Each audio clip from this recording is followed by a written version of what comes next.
Come gather around, people, and hear what I say, while you take payful sips of that dark Cabernet and remark on the strength of its subtle bouquet and its suitability for aging.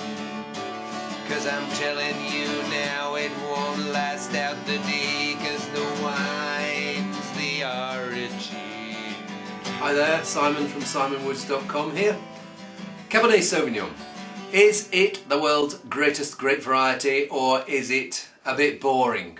What do I mean by boring? Well, it's reliable. It's the sort of wine that you want your daughter to marry. You know that he would bring her home on time, and he would earn lots of money and keep her in the style to which she's become accustomed, and would hopefully take you out for a few decent meals with maybe a few glasses of wine.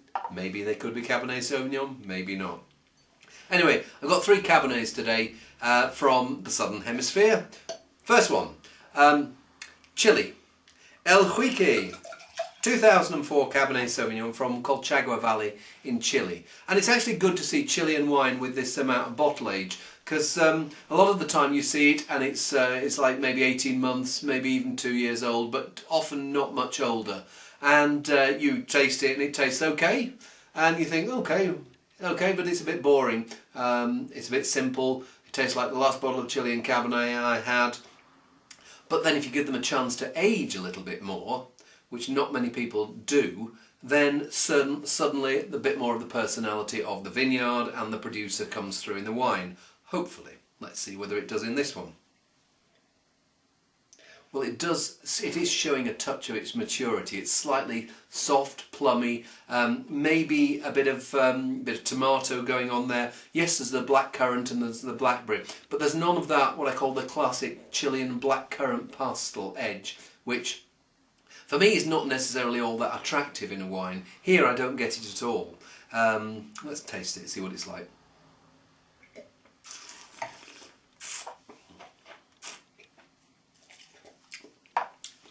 Oh, I like that. Bit of smokiness. You can tell it's come from somewhere reasonably warm, because the fruit tastes very ripe. Now, sometimes if you get Cabernet Sauvignon from a cool place, it's almost like someone's been dunking celery and cabbage in there, and you get that the vegetal edge going on. But I think that Cabernet Sauvignon does need an edge of greenness, an edge of herbal rather than herbaceous edges, because otherwise it turns into a jammy bimbo. Here you're getting that leafy, slightly undergrowth edge, and some of that will be coming from the bottle age, but also some of it from the level at which the fruit was being picked. It's not been picked too ripe, it's not been picked too soon. And I think for $6.99 with something with a bit of bottle age, that's a terrific buy. Next one, a pound more. We're in South Africa here. Warwick Estate. Warwick Estate was one of the pioneers of modern South African wine, and the person in charge of it, Storming Norma Radcliffe. And this wine, the First Lady, it's called.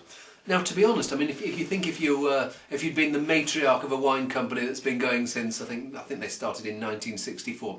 I'd want a more ambitious and more expensive wine named after me, but no, they've chosen to do an entry-level Cabernet Sauvignon. I think this is about £8 or so. Mostly Cabernet. I think there's maybe 5% Petit Verdot in there. 2007 vintage, so quite a bit, 3 years younger than the El Huique. And it does smell younger. There's a fresher blackcurranty edge there. It feels like fresh fruit rather than slightly not cooked fruit that you're getting in the El Huique, but the sort of fruit like if you just put some berries or something in a pan with a little bit of sugar, stir it, and then half a minute later that sort of aroma. That's more what you're getting here. Here in the Warwick First Lady, it's still fresh, and a bit of that South African bake, smoky edge, but also that Cabernet Sauvignon edge of leafy tobacco.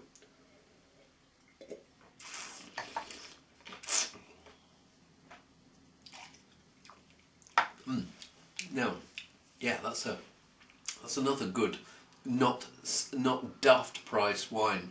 That's really not quite everyday price for most people, but certainly excellent Friday night price. Maybe I heard somebody split wines into Wednesday, Friday, payday. This is Friday wine. It's got that earthy, smoky edge that that is not on the over baked, smoked, really bad South African rubbery edge, but you're getting some of those smoky terroir characters, and you're getting this this ripe fruit, this tobacco edge. Nice wine, really nice wine. It doesn't feel like it's some Warwick wines really need a bit of time to come through. This one is just right now. Maybe it's got another year or so in there. There's no rush to drink it, but lovely balance for now.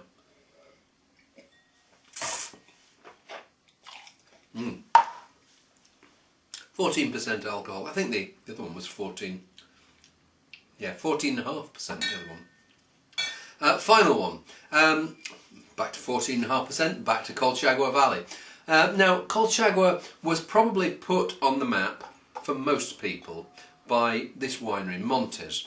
And the guy there, Aurelio Montes, he was one of the people who showed that Chilean wine didn't have to be just simple, kiss-me-quick wine. And this was the wine which really blazed the trail for a lot of people, Montes Alpha. He's got a more ambitious Cabernet-based wine called Montes Alpha M now, but this was the one that he came out with first. And now there's Montes Alpha, there's a Merlot, I think there's a Chardonnay, there's a Carmenere. But for me, the Cabernet has been the one that, through the years, it's been the one that has been consistent. It's shown that it can age, and yeah, I mean, you try bottles of this that are 10, 15 years old, and they're still looking really good. And this wine is 11 quid. And that's the sort of price if people are thinking about starting a wine cellar, just starting something that they can keep a few bottles of for a few years.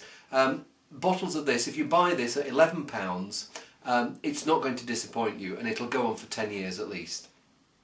Well, let's try this vintage. 2007 vintage. So one of the first things I smell, yes, I get that leafy black currant edge. I'm also getting this smoky edge, but it's a different sort of smokiness from the Warwick. This is the smoky edge of French oak, and there's 14.5%. That's ripe for fruit, and if you've got fruit that's that ripe, it needs to be reined in by something. And that smokiness here is from high quality French oak, and it's reining it in. Like, I mean, if you know people who've got maybe a bit too much wobbly flesh, and it needs to be reined in.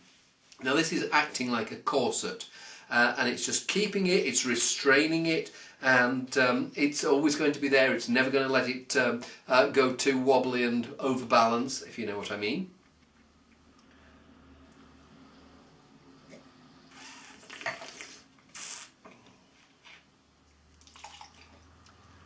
Yeah, ripe but not too ripe.